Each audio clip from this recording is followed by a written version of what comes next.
Welcome everyone. I'm going to show you today how to do paper mache. So first thing you want to get is a plastic to cover your working surface. I went and got this one at the dollar store. It's just a dollar tablecloth, but you can also use newspaper.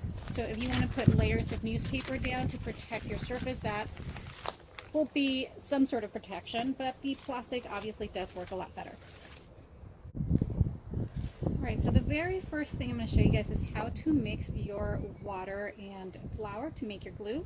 You can use a regular measuring cup, but if you don't have a measuring cup, you guys can use any regular measurement. So a glass, a cup, anything that you have at home will work.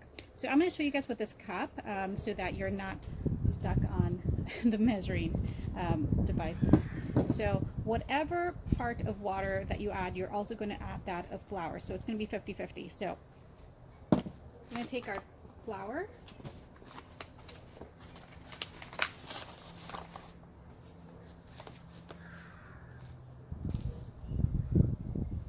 We're going to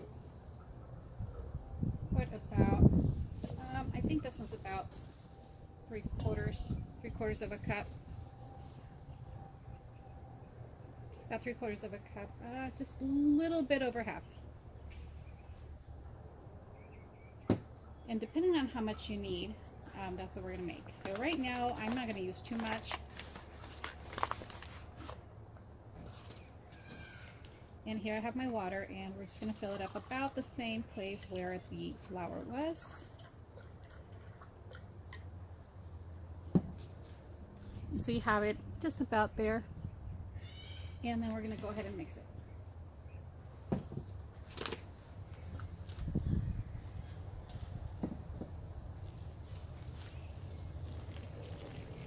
You could add the water first, and that might be actually easier, but that's okay. I just go ahead and mix it with my hand, and this way I can feel if there's any clumps or any lumps. And actually, this seems to be way too thick. It's really like thick, so you don't need it that thick. Let's go ahead and add a little bit more water.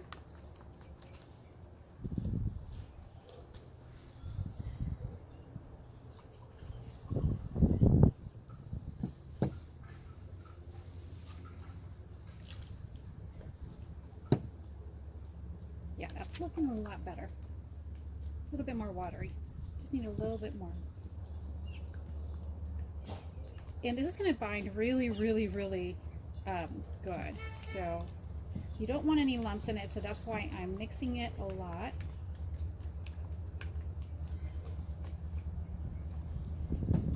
And remember, once you're done with your project for the day, you can either dispose of the flour mixture or save it, but put it in a small container where you can seal it with a lid and put it in the refrigerator. Don't leave it out because it will go bad and it'll stink really bad.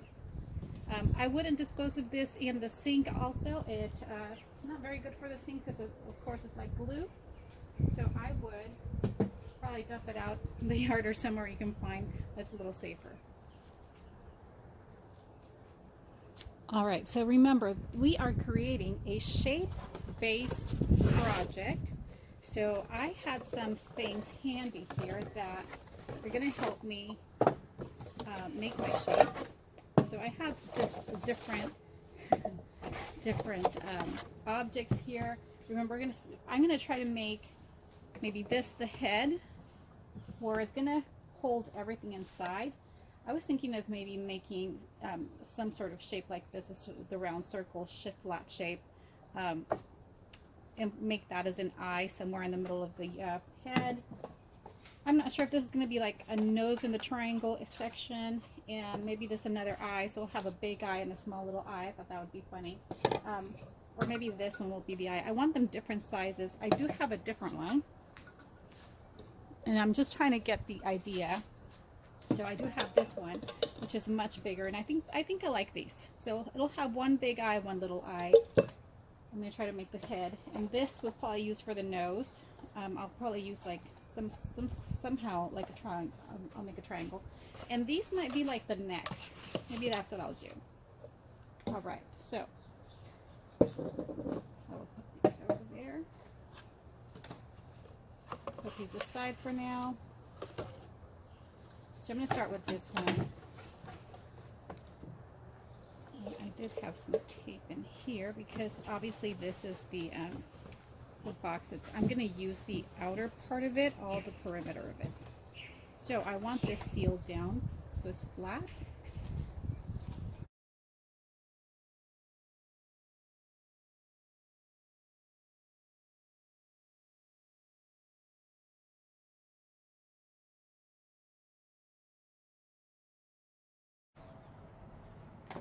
So now I'm just going to go ahead and start. You might want to bend these inward to make like a shape. So I'm going to cut from here. I'm going to cut in a diagonal fashion.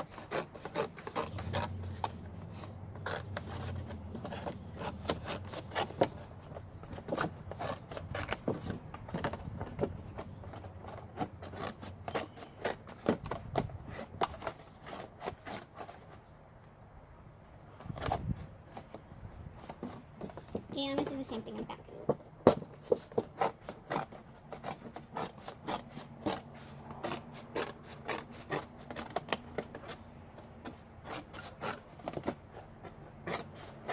My son likes Cocoa Puffs, so we bought a box of Cocoa Puffs.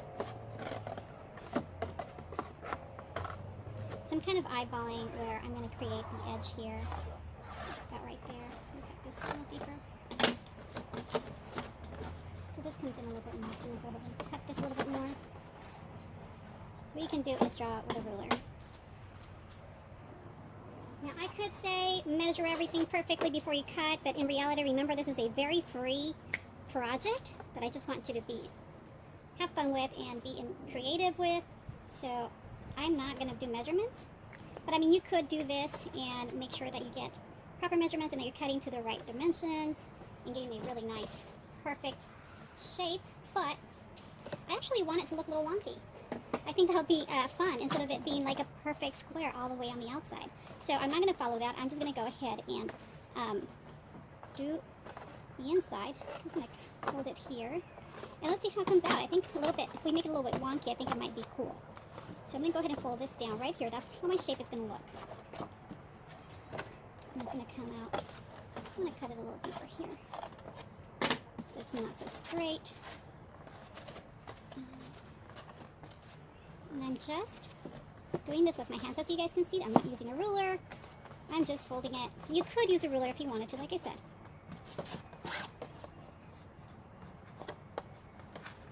I want this to be deeper even. Yeah. Just make that really slanted. Remember, we want cubism style, so there's no right or wrong about this as long as it has angular shapes.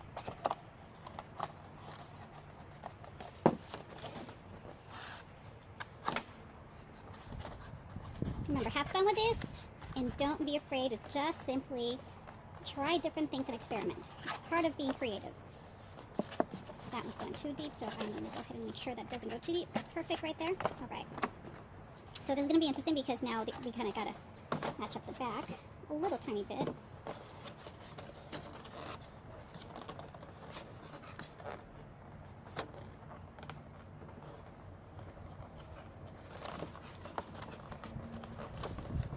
So what I'm creating here, this is going to be my structure, my base. This is going to be the part that creates like a skeleton of my papier-mache project. So see, that's going to be my square right there. You can start seeing it come together. It goes pretty deep here, so I'm going to take it deep.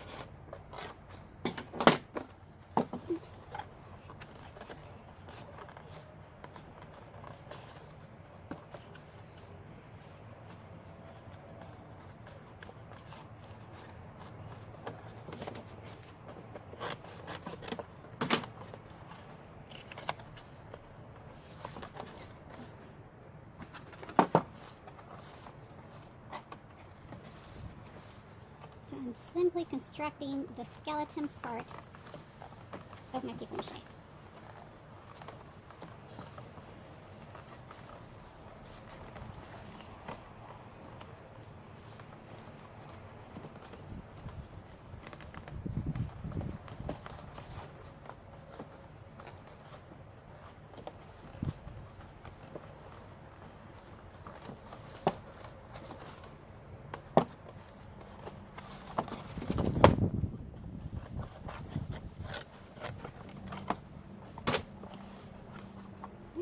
go all the way down, but it meets with the other side.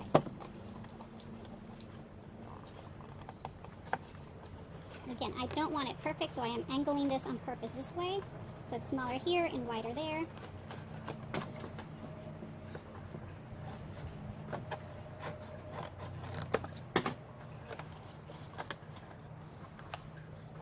There we go. Let me go ahead and add tape so that doesn't move around when I'm doing the paper mache.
Perfect.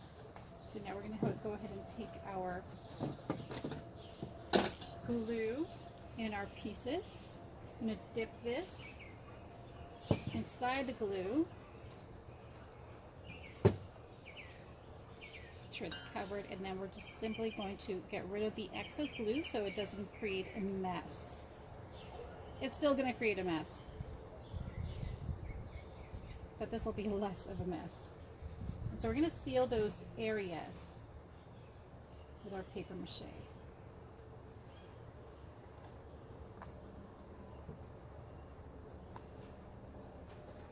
Smooth it out.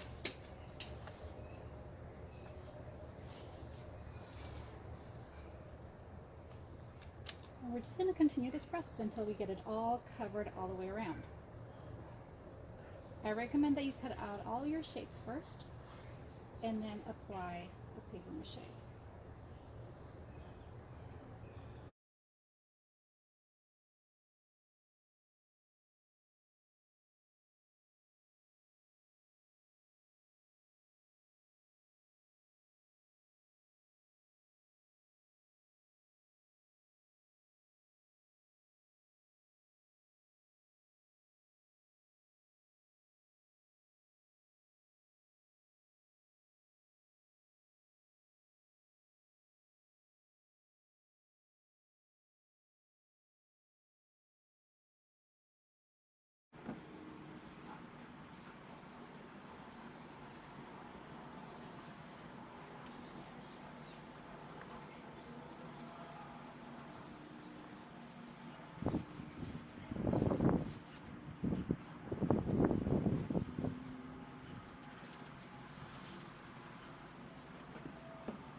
Alright, so we have our rectangle here. We're going to put it aside while we make something else. So